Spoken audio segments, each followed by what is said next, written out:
Hello, and welcome to Lazy Gamer Inc.'s Dark Souls Weapon Guide. Today we're going to be covering straight swords.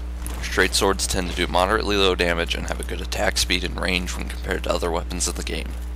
Most of them also scale equally with both strength and dexterity, making them ideal weapons for quality builds. Now let's get started. This is the starting weapon for every class and indisputably the worst weapon in the game.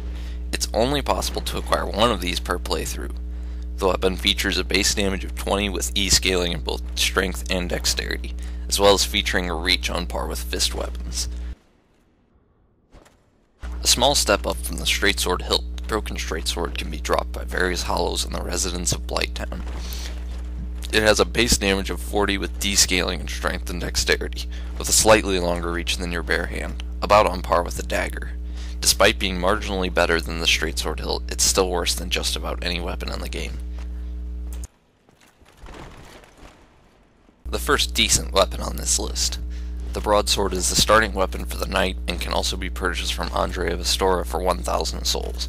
It weighs 3 units and features broad sweeping attacks, making it well suited for engaging multiple opponents.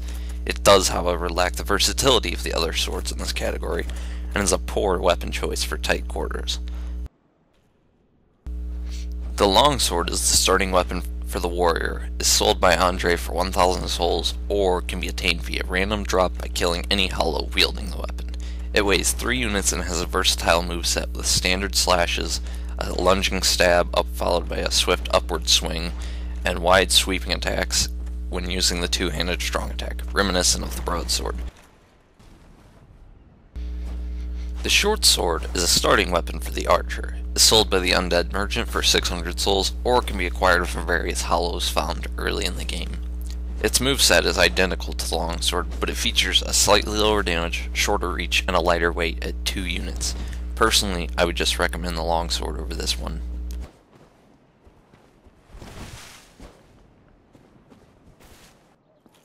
The Barbed Straight Sword. This sword can be dropped by Knight Kirk when he invades you, should you defeat him. It does have a few things to set it apart aside from its poor scaling, such as the sword always dealing thrust damage, making it useful with the Leo ring, and causing bleed buildup, the only straight sword that can.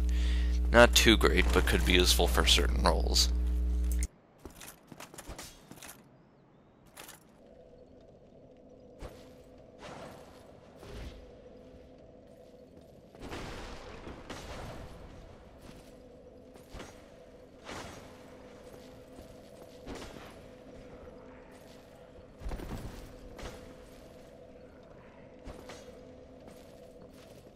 This weapon has a chance of dropping from many of the Baldur Knights wielding it in either the Undead Parish or Sin's Fortress, though the latter are more so than the former. The sword receives most of its scaling and dexterity, making it the ideal straight sword for anyone who using it build focusing on dexterity.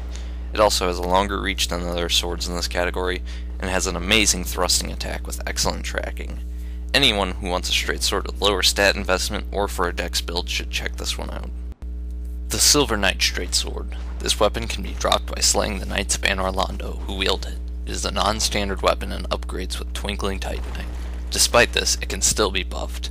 Its starting damage is much higher than that of the other straight swords, but keep in mind it can only be upgraded 5 times instead of 15, and features worse scaling.